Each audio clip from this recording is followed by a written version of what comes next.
मैं यहाँ पर 1995 में ज्वाइन किया था मैंने as a lecturer in zoology.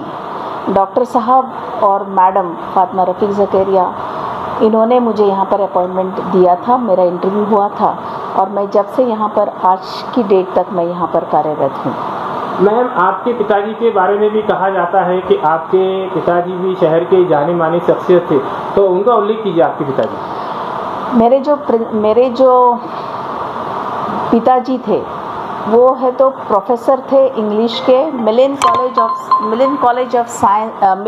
Of arts के।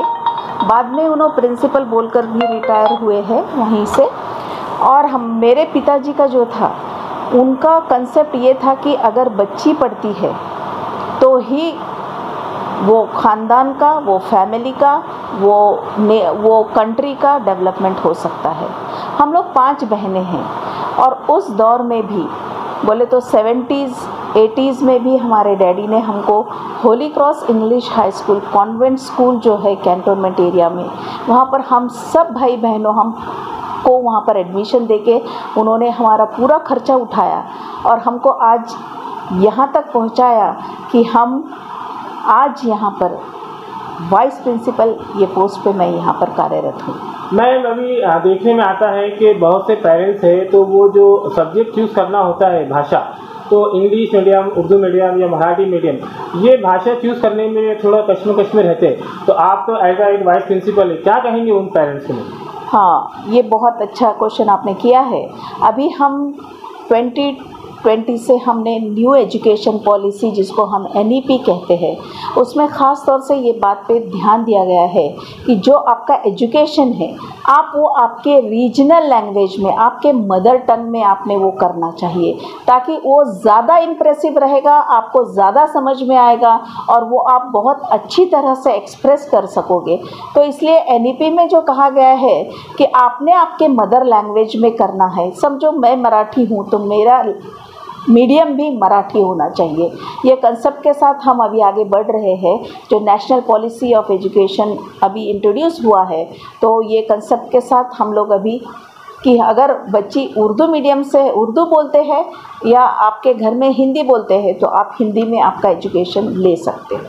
मैम, केंद्र सरकार ने और राज्य सरकार ने बच्चों की पढ़ाई के लिए बहुत सी सुविधा भी घोषित किए हैं, तो इस कॉलेज में भी स्टूडेंट को उसका लाभ मिलता है? ये कॉलेज तो बिल्कुल, जब जैसे ही हमको पता चलता है द डे 1 जब हमको समझ में आता है कि ये अनाउंस किया गया है पॉलिसी, तो हम वो पूरे हमारे बच्चों के लिए, हमारे स्टूडेंट्स के लिए हम इम्प्लीमेंट करते हैं। मैम, डॉक्टर रफ़ीक ज़करिया साहब और फातिमा मैडम के साथ में आपके ताल्लुकात कैसे थे, इस बारे में ज़रा दर्शकों को शेयर कीजिए। लेट फाउंडर हमारे डॉक्टर रफ़ीक ज़करिया साहब, उनका विजन इतना बड़ा है कि सही उनको जब लगा था कि वुमेंस कॉलेज होना चाहिए, और आज हम देखते हैं कि हमारे कैंपसेस इतने एक्सलेंटली ग्रो हो चुके हैं कि हमारा, जैसा कहा जाता है कि अगर एक लड़का पढ़ता है तो उसका उन्हें खुद पढ़ता है, मगर जब एक लड़की पढ़ती है तो उसका पूरा ख़ानदान, उसका समाज पढ़ता है। तो ये सही उन्होंने कितना विजन रखा था कि वुमेंस कॉलेज उन्होंने यहाँ पर एस्टैब्लिश किया। मैडम भी, फातिमा रफ़ीक ज़करिया मैडम भी जो है तो इतना ज़्यादा उनका तवज्जो था कि लड़कियां पढ़ना चाहिए, क्या होना चाहिए आपको यहाँ पर उनके डेवलपमेंट के लिए, उनके अपब्रिंगिंग के लिए आप मुझे बोलिए। और जैसे ही रिक्वायरमेंट जाती थी मैडम फ़ौरन उसको कंप्लीट करके, बहुत बार मैडम खुद विज़िट करते थे कि यहाँ पर क्या कमी है, मेरे बच्चों को मुझे और क्या देना चाहिए, इस पर उनका ख़ास ध्यान रहता था। अगर डॉक्टर साहब और मैडम नहीं होते थे तो औरंगाबाद का डेवलपमेंट तो पॉसिबल ही नहीं था। इसलिए डॉक्टर रफ़ीक ज़करिया साहब को कहा जाता है कि he is the architect of Aurangabad.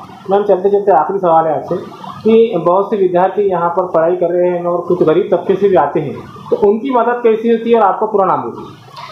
हम लोगों के पास एक धनक बोलकर एक सोसाइटी है जिसमें है तो हर महीने हमारे जो टीचर्स है, परमानेंट स्टाफ एंड जो नॉन टीचिंग स्टाफ है, हम लोग एक कुछ अमाउंट है, वो अमाउंट हम वो धनक में डालते हैं, और वो जो अमाउंट है फिर वो अमाउंट से जो लोग पैसे नहीं भर सकते हैं तो वो लोगों के पैसे उस अमाउंट में से, और पर्सनली भी हमारे जो प्रिंसिपल है डॉक्टर मखदूम फारूकी सर, हमारा पूरा स्टाफ जो है वो सब लोग, अगर बच्ची भर नहीं सकती है तो हम लोग वो बच्चियों को अडॉप्ट करते हैं और उनका पूरा एजुकेशन होने तक हम लोग उसका पूरा फीस का, उसकी क्या रिक्वायरमेंट है, हम ये सब देखते हैं। पर्सनली मखदूम साहब खुद ये सब चीज़ों पे ध्यान रखे हुए हैं। आपका पूरा नाम लीजिए। मैं professor Vidya Pradhan, vice principal doctor Rafiq Zakaria college for women Aurangabad.